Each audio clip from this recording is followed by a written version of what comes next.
나이살은 공식적인 의학용어는 아니에요. 그런데 모두들 느끼고 있죠. 나이가 들면서 살이 찐다. 왜 그럴까요? 우리가 나이살이 찌는 이유는요, 입니다. 걷기가 운동이 아니다, 이런 어그로 끄는 유튜브 제목들 많은데, 걷기가 왜 운동이 아니에요? 운동입니다. 혈당도 상당히 많이 떨어뜨릴 수 있어요. 그래서 식후에 걷는 거 정말 저는 중요하다고 생각하고요.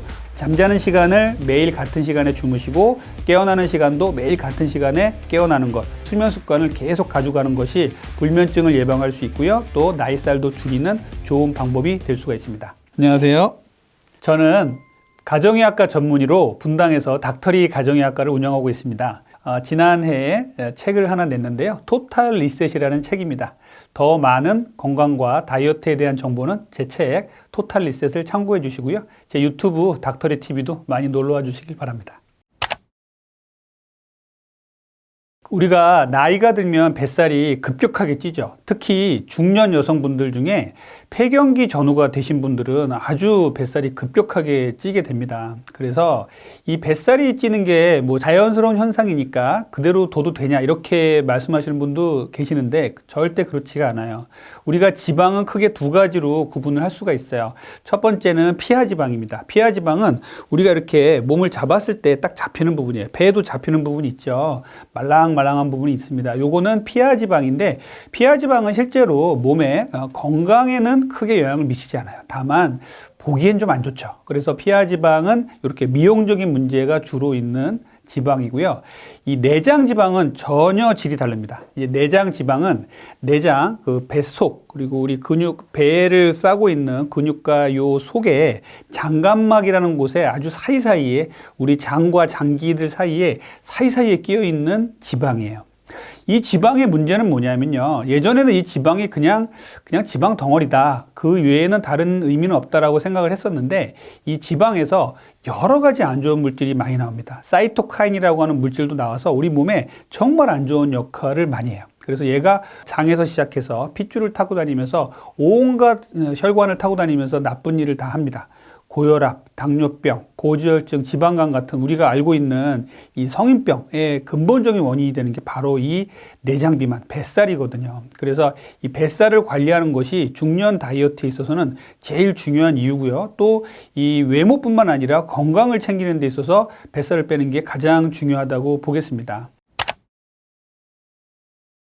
나이가 들면서 이제 살이 쪄서 잘 안 빠지는 분들이 참 많죠. 나이가 들면서 찌는 살을 통틀어서 그냥 나이살이라고 얘기를 합니다. 나이살은 공식적인 의학용어는 아니에요. 그런데 모두들 느끼고 있죠. 나이가 들면서 살이 찐다. 왜 그럴까요? 그냥 나이가 들면서 살이 찌는 게 자연스러운 현상이니까 넘어가야 될까요? 라는 부분에 대해서 한번 알아볼게요. 자, 나이가 들면서 살이 찌는 나이살의 원인은요, 근본적으로 첫 번째, 성호르몬의 저하에 있습니다. 남성은 남성 호르몬인 테스토스테론, 여성은 여성 호르몬인 에스트로겐이 있습니다. 이 호르몬들이 나이가 들면서 뚝뚝뚝 떨어져요. 여성분들 잘 아시겠지만 완경이라고 하는 이 폐경이 50대 전후로 오게 됩니다. 그런데 여성 호르몬이 떨어지는 시기는요, 40대 초반부터 뚝 떨어지기 시작해요. 거의 완경과 비슷하게 바닥에서 여성 호르몬이 레벨이 있게 됩니다. 그렇게 되면 여성을 여성답게 만들어주는 이 호르몬, 여성이 젊었을 때는 임신과 수유를 위해서 우리 골반이 크니까 엉덩이는 크고 허리가 잘록하고 가슴이 수유를 위해서 크게 되는데, 이것이 이제 나이가 들면서 여성 호르몬이 사라지면 어떻게 되느냐, 남성과 똑같은 체형이 됩니다. 그러면 배가 불룩 나오는 이런 체형이 되는 것이죠.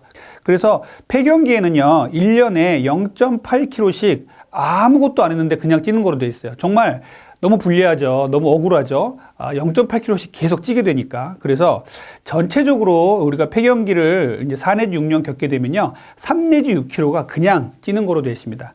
이것을 그냥 두고 볼 것이 아니라 적극적인 노력을 통해서 빼야 되는 게 우리 목표죠. 그리고 두 번째, 우리가 나이살이 찌는 이유는요, 성장 호르몬의 감소입니다.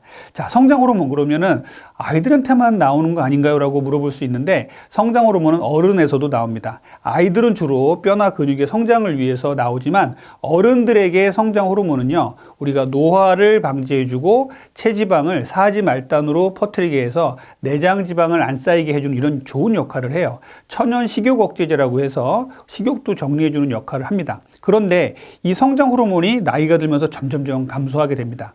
성장 호르몬이 20대부터요, 10년마다 14.4%씩 감소한다고 돼 있어요. 이거 엄청난 거거든요. 그래서 나이가 들면 성장 호르몬이 뚝 떨어집니다. 그러다 보니까 우리가 체지방이 자꾸만 쌓이는 몸으로 되는 것이에요. 자, 세 번째는요. 기초대사량과 근육량을 같이 말씀을 드립니다. 기초대사량도 떨어지고요. 근육량도 떨어져요. 기초대사량이 떨어지는 부분은요. 인류의 진화에 있어서 하나의 과정이라고 설명하는 분도 계세요. 왜냐하면 젊었을 때는 많이 먹고 많이 운동하고 많이 일도 많이 했잖아요. 그런데 나이가 들면 좀 조금 먹고 조금 움직여라. 이렇게 인류가 이제 진화해 오면서 우리가 나이 드신 분들, 노인분들은 주로 이제 집안에서 소소한 일만 하시고 지식을 전달해 주서 이런 진화의 역할을 했었는데 이제 현대에 와서는 또 다르죠. 활동적이고 할 일이 많고 앞으로도 남은 생이 많은 이 중년과 노년에 있어서 이 나이살의 문제가 상당히 중요하게 대두되는 이유가 바로 이것입니다. 그래서 기초대사량은요, 뭐냐면은 가만히 있을 때, 아무것도 안 하고 가만히 있을 때 우리 몸이 소비하는 에너지예요. 숨 쉬고 땀이 날 수도 있고 또 밥 먹을 때 소비되는 에너지도 있고요. 또 배설을 할 때 쓰는 에너지도 있습니다. 우리가 잠잘 때도 에너지를 쓰게 돼요. 이 기초대사량이 우리가 전체에 쓰는 에너지의 약 70%를 차지할 정도로 아주 높거든요. 그런데 이 기초대사량이 뚝뚝 떨어지다 보니까 우리가 살찌는 몸이 되는 겁니다. 그래서 30대 이후부터 기초대사량이 1%씩 매년 감소한다고 돼 있어요. 그리고 근육을 보면요. 기초대사량의 저하에 더불어서 근육도 점점점 떨어지게 되죠. 우리가 젊었을 때 근육이 충분했지만 나이가 들면서 근육이 점점점 떨어지면서 허약한 체질이 되고 근력이 부족하니까 여러 가지 문제가 생기잖아요. 그런데 이 근육의 부족도 이 나이살을 찌게 하는 근본 원인이 되거든요. 그래서 근육은요. 여성의 경우 따져보면 25세 이상부터 매년 0.5 내지 1kg씩 감소한다고 돼 있어요. 그래서 이 부분은 정말 큰 문제예요. 이제 근감소증이라는 이제 진단명이 공식적인 진단명으로 이제 등재가 됐습니다. 그래서 나이가 들어서 근육이 적어지는 부분, 나이가 들어서 기초대사량이 떨어지는 부분은 아주 심각하게 좀 바라보셔야 돼요. 네 번째 마지막 이유는요. 사회심리적인 요인도 저는 말씀을 드려요. 자, 사회심리적인 요인 중에 여성분들을 예를 들자면요.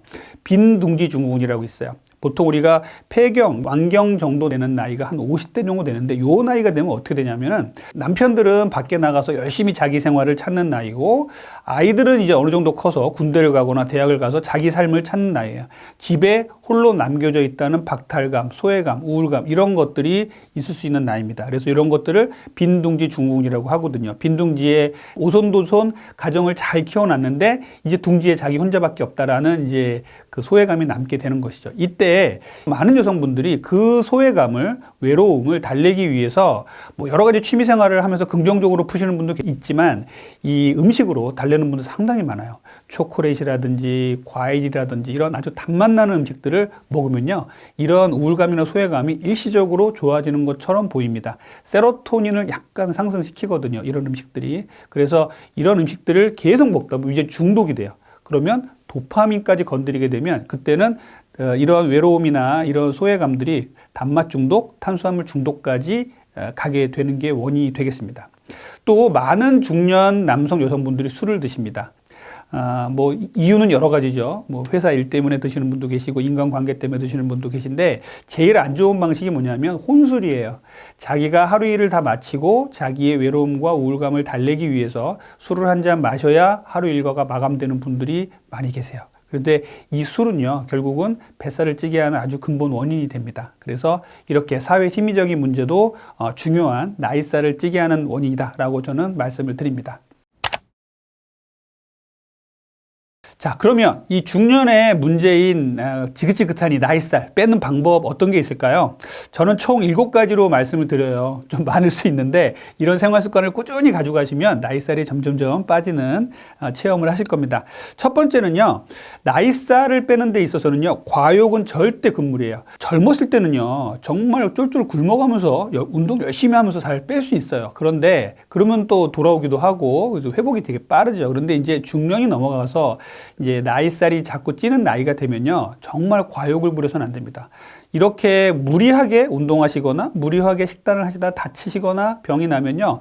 꼬박 이제 뭐 병실에 누워 있다든지 그러면 오히려 더 살이 찌는 악순환이 반복될 수가 있어요. 그래서 나이살은 절대 과욕은 금물이다. 그러면 어느 정도 빼는 게 좋으냐? 평소에 먹던 음식의 한 30%만 열량을 좀 줄이자라는 게 제 생각이에요. 그래서 적당한 열량과 영양소는 반드시 들어와야 됩니다. 그래서 1, 2번을 합해서 제가 말씀드리는 적정한 체중 감량의 목표치는요. 3 내지 6개월에 자기 체중의 10% 정도를 감량하는 거예요. 60kg 환자가 자기 체중의 6kg를 3 내지 6개월에 빼는 거거든요. 젊은 분들은 뭐 3개월이라고 얘기를 하는데 이제 중년 분들은 저는 6개월 정도 잡거든요. 그래서 이렇게 자기의 나이에 맞게끔 적절한 수준의 체중을 무리하지 않게 빼는 것도 중요합니다. 자, 세 번째는요. 자, 젊었을 때, 그리고 저는 간헐적단식을 강조하는 입장에서 아침 식사를 별로 안 먹어도 된다는 입장입니다만, 중년이 넘어가면요, 아침 식사 하시는 게 좋아요. 왜냐하면 하루에 2끼 정도 드시면서 정말 많은 영양소를 챙겨 드셔야 되는데 그게 조금 불충분해질 수 있는 나이입니다. 그래서 아침 식사를 안 하시던 분들도 아침 식사를 조금씩 중년이 되면서는 저는 하실 것을 권장을 드려요. 그래야 아침에 적정한 영양소가 들어오고요. 그 영양소를 통해서 적절하게 운동을 하시고 활동을 하면서 에너지를 소비를 하고 또 점심에 적절한 식사를 할 수 있는 이런 계기가 형성이 되거든요. 그런데 아침을 안 드시게 되면은 점심에 폭식을 한다든지 또 근육이 너무 빠져버리는 이런 문제를 겪는 분들이 간혹 계십니다. 그래서 저는 세 번째 원칙으로 아침을 되도록이면 드셔라 라는 말씀을 드립니다. 자, 네 번째는요, 단백질이에요. 요즘 단백질 얘기 참 많이 나오죠. 저희 어머님이 보시는 TV를 제가 가끔 가서 보면은 한 방송이 끝나고 방송 사이에 이 단백질에 대한 선전이 정말 많이 나옵니다. 무슨 산양류, 무슨 단백질, 음료, 파우더 정말 많이 나와 있죠. 왜 그러냐 하면요. 이제 중년 되고 노년이 되시면요. 단백질이 정말 중요해지거든요. 단백질은 우리 몸을 구성하는 원천이자 에너지 소비를 할 수 있게 하고 근육을 만드는 원천이 됩니다. 그런데 이렇게 단백질이 부족한 분들이 너무 많아요. 우리나라 중년, 노년 분들 연구를 해보면요. 상당히 많은 거로 나와 있거든요. 그래서 조금 더 단백질을 챙겨 드셔야 됩니다. 보통 젊은 성인들의 단백질 하루 권장량이요. 킬로그램당 0.8에서 1.2kg예요. 약 1kg 정도 생각하시면 되는데 자기 몸의 체중이 60kg라면 60g 정도를 드시면 됩니다. 이것을 하루에 3번 나눠서 먹으라고 얘기를 하거든요. 20g, 20g, 20g 해가지고 하루에 3끼를 나눠서 먹는 게 제일 좋습니다. 그런데 나이가 들어서 중년, 노년이 되면요. 더 많은 단백질을 요구하게 돼요. 1.5g 전후로 먹으라고 권고를 하고 있어요. 그래서 조금 더 60kg 환자라면 70g까지 단백질을 드셔야 됩니다. 그래서 이렇게 단백질 함량을 늘려야 되거든요. 이것은 정말 중요한 문제예요. 다이어트도 잘 되게 하고 내장질만 빼고요. 그리고 근력을 유지할 수 있는 좋은 방법이 됩니다. 자, 5번째는 채소예요. 이제 나이가 들면서 단백질만 강조하는 분들도 계신데 채소도 상당히 중요해요. 채소는 비타민, 미네랄을 얻을 수 있고요. 아주 풍부한 섬유질을 얻을 수 있죠. 그래서 식사에 제일 처음에 저는 섬유질을 먹으라고 항상 말씀을 드리는데 섬유질은 우리 위 속에 들어가면요. 아주 포만감을 많이 주고요. 또 장에서 내려가면 장에서 상당히 많은 유산균의 먹이가 되기 때문에 장 기능도 튼튼하게 해줍니다. 그래서 이 섬유질도 충분히 잘 드시기 위해서 채소, 나물류 많이 드시라고 말씀을 드려요. 자, 6번째는요, 운동입니다. 자, 운동은 정말 중년, 노년에서 중요하죠. 그래서 운동은 유산소, 무산소 운동 다 해주셔야 됩니다. 정말 저희 병원에 찾아오시는 고도 비만 환자분들은 걷기조차도 힘든 분들이 계시기 때문에 저는 걷기부터 시작을 하시라고 말씀을 드려요. 걷기가 운동이 아니다. 이런 어그로 끄는 유튜브 제목들 많은데 걷기가 왜 운동이 아니에요? 운동입니다. 혈당도 상당히 많이 떨어뜨릴 수 있어요. 그래서 식후에 걷는 거 정말 저는 중요하다고 생각하고요. 걷기가 되면요. 조금 더 강도 높은 운동을 하는 거죠. 속보를 하고요. 그 다음에 계단 오르기도 할 수 있고요. 산에도 갈 수 있죠. 그 다음에 자전거 타기도 할 수 있고 이런 여러 가지 운동을 할 수가 있어요. 그런데 여기서 제가 하나 짚고 넘어갈 부분이 뭐냐면요. 중년이 되면 특히 여성분들은요. 골다공증을 꼭 생각하시면서 운동을 하셔야 돼요. 골다공증에 좋은 운동은요. 중력에 반하는 운동이에요. 이게 무슨 말이냐면 쾅쾅 치는 운동을 말하는 거예요. 발로 짚는 운동.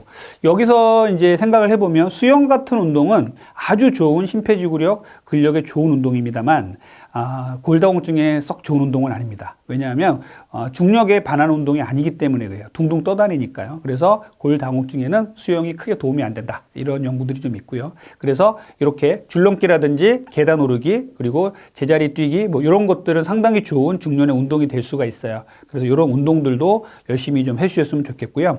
마지막으로 7번째는요. 수면이에요.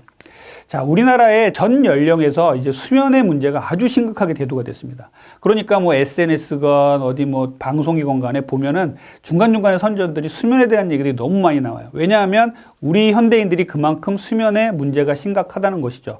불과 3, 40년 전만 해도 이런 문제가 크게 없었습니다. 그냥 밤에는 어두운 조명 밑에서 책 보다가 잤었거든요. 근데 우리 손에 쥐어진 게 있죠. 바로 휴대폰, 태블릿 PC. 아주 불빛이 반짝반짝 빛나는 이런 밝은 것들을 손에 들고 있으면요, 잠이 안 와요. 인공 발광 조명이라고 하는데 이런 조명들이 눈에 딱 쏘이는 순간 우리 뇌는요, 아, 밝구나, 낮이구나라고 인식을 해서 뇌를 깨우게 됩니다. 그런데 요즘에 어떤 분들이 많이 계시냐면 왜 잠을 못 주무세요라고 물어보면 휴대폰으로 유튜브 보면서 잠이 오길 기다렸다가 잠 오면 자, 이렇게 말씀을 하시는 분들이 계세요. 이거는 아니에요. 이거는 잠을 깨게 하는 도구를 갖고서 잠을 들려고 하는 어폐가 있는 행동을 하시는 거거든요. 그래서 잠자기 한두 시간 전부터는요, 휴대폰은 멀리 하시고 은은한 불빛 밑에서 책을 보시다 주무신다. 그리고 밤 10시부터 새벽 2시까지는 앞에서 제가 말씀드린 정말 중요한 호르몬인 성장 호르몬이 나오는 시간이에요.